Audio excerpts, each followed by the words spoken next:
It's funny, you almost forget how different the internet used to be. Oh, absolutely. Yeah. Light years away. You click a button now, stream anything, connect instantly. Yeah. But getting here, that was quite a journey. It really was.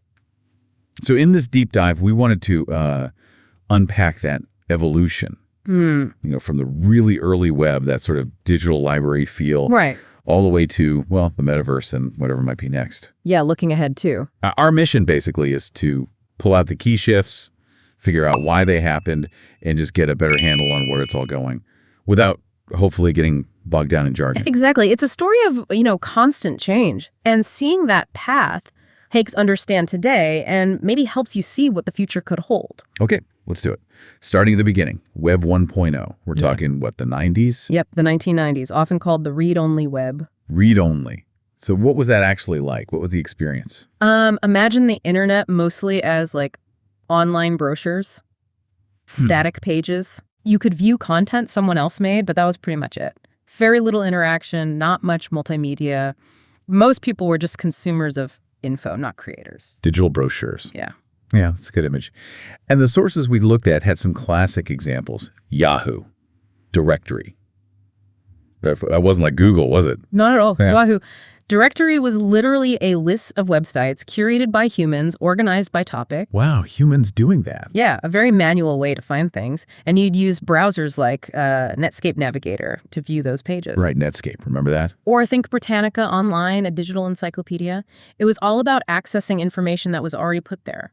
So pretty basic by today's standards, but still, it sounds like a huge step. Oh, massive. Even as a one-way street, Web 1.0 laid the absolute groundwork. Global info sharing started there. It was the essential first plank. Then comes the 2000s, and, well, it feels like everything just kind of exploded. Web 2.0 arrives. Yeah, the participatory web. That's the key shift. Participatory, meaning? Yeah. Meaning everyday users, like you suddenly got the power to create, to share, to interact. It wasn't just reading anymore. It was about doing. And that's when we got the big social platforms, right? Yeah. Facebook 04, YouTube 05. Twitter in 06, yeah, now X. Suddenly you could have a voice online, connect with people everywhere. And e-commerce took off too. Amazon, eBay. Huge growth there. Plus cloud computing started changing things. Google Docs, Dropbox, no longer needing everything stored just on your own computer. Right. And then maybe a bit later in the 2010s, mobile internet became widespread. Suddenly the internet was right there in your pocket all the time. It's wild how fast that all became normal, essential even.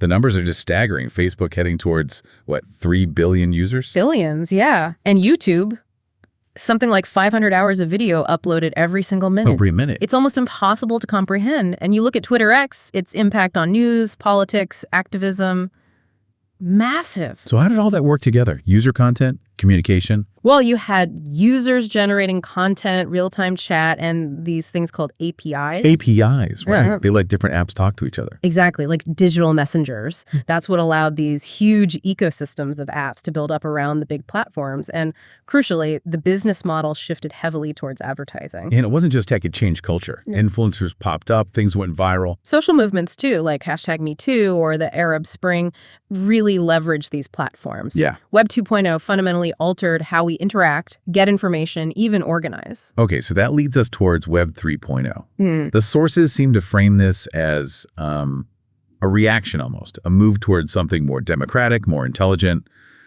maybe fixing some Web 2.0 problems. That's definitely part of the idea. Web 3.0 is aiming for, well, giving you more control over your own data. Right. And using tech so machines can understand context better, leading to, a smarter, more personalized web. And the key tech here, blockchain is a big one, right? For dApps and crypto. Yeah, blockchain is fundamental. Think of it like a shared digital record book. Everyone can see it, but no single entity controls it or can easily change it. Okay, so transparent and secure. Exactly, which is why it's good for decentralized apps that aren't run by one company. More user autonomy. Crypto is just one application of that for finance. And AI, machine learning, making the web smarter. How does that actually show up for you? You see it in, say, better search results or streaming sites, knowing what you might like to watch next. Personalization. Right. And automating tasks. The semantic web part is about helping computers understand the meaning behind data, not just the words. Like knowing a dog is an animal. Okay, so relationships between things. Yeah, making it all more connected and intelligent. And edge computing just helps speed things up by processing data closer to where you are. We saw some interesting examples. Ethereum for smart contracts, Brave browser paying you in tokens to see ads. That's different. Yeah, experimenting with different models than just ads funding everything. And IPFS for storing files in a distributed way, not on one central server. The big promise seems to be more privacy, more ownership for you. That's the vision. A web that's maybe harder to censor, more transparent governance through things like DAOs, decentralized autonomous organizations. But it's not all smooth sailing. The sources mention challenges. Blockchain scaling, can it handle everyone using it? That's a big one, yeah. Scalability is still a hurdle, and regulations around crypto are still, well, uncertain. And is it easy enough for non-techie people to actually use? User experience is definitely another challenge. Making it intuitive is key for wider adoption. These are real obstacles. There was that quote from Gavin Wood, co-founder of Ethereum. Web3 is about rewriting the rules to make it more inclusive, equitable, and secure. That feels like the core ambition. It really does capture that spirit, learning from the past, trying to build something better. Okay, now, the metaverse. That's been everywhere lately, the way it's described. Blending digital and physical, shared 3D spaces. It sounds like a whole new layer on top of the internet. You could think of it that way. It's this idea of a persistent, shared digital space you can be in, interacting in a much more immersive, embodied way, blurring those lines between real and virtual. And the tech behind it. VR, AR, AI creating content, NFTs. It's a lot. It is. VR pulls you into a fully digital world.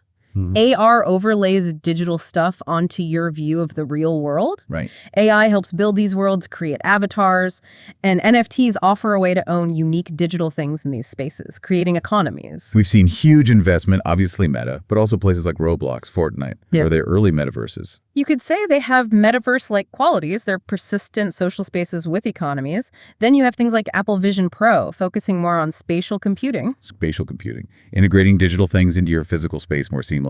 Exactly. So different approaches emerging. Some social, some entertainment, some more focused on work and productivity. And the potential uses seem huge. Virtual classrooms, VR work meetings, virtual shops. Concerts, games, just hanging out. The immersive aspect could really change how we learn, work, shop, socialize. One source mentioned Decentralized, user-owned virtual world using blockchain. That sounds like Web 3.0 meeting the metaverse. Precisely. Decentraland is a live example of that intersection, users having ownership and a say in how the virtual world evolves. But again, the hurdles. VR headsets are expensive. Definitely a barrier. Environmental impact of blockchain, potentially. Addiction, mental health concern. All very real concerns. Accessibility is huge. Sustainability needs addressing. And we absolutely need to think about the psychological impacts of spending more time in these immersive spaces. It's moving fast, though. Sources mention work on interoperability, making different metaverses connect. Yeah, the Open Metaverse Alliance is working on standards, and big companies are starting to use it for work. Microsoft Mesh, Meta's Horizon Workrooms. And AI avatars for customer service. Right, so it's becoming more practical, finding real-world uses, even as the big revision develops. So if we dare to look even further ahead, beyond the metaverse, the material touched on some wild stuff. Brain-computer interfaces. BCIs, yeah. Like Neuralink. The idea of connecting our brains directly to computers. Whoa. Mind control for computers. That's the far-out potential, revolutionizing interaction, maybe even direct brain-to-brain communication someday. Still very early days, of course. And the quantum internet, using quantum entanglement for super secure, super fast communication. Sounds like sci-fi, I know, but research is happening, major countries are investing, the potential for security especially is massive. Then the spatial web, Web 4.0, connecting everything in the physical world. IoT, AI, AR, VR, all merged. Basically, a web that understands your physical context. Seamless blending of digital and physical information tailored to where you are, what you're doing. And finally, an AI native internet, where AI just runs the show, creates most of the experiences. That raises huge questions, doesn't it?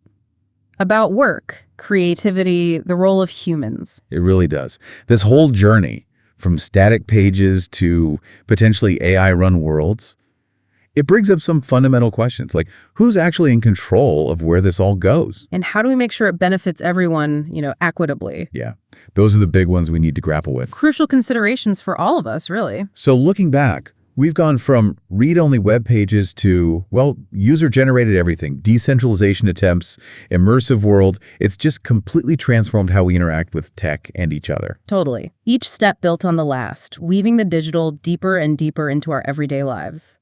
And heading towards AI-driven immersive stuff. It feels like thinking about how we build it ethically and inclusively is more critical than ever. Absolutely. The future internet isn't just happening to us, we're building it collectively. Our choices right now really matter. It leaves you thinking, doesn't it? Are we actively building a digital future that truly empowers us, enhances our lives? Or are we maybe stumbling into traps we haven't fully recognized yet? Definitely something to keep pondering as this whole thing continues to evolve.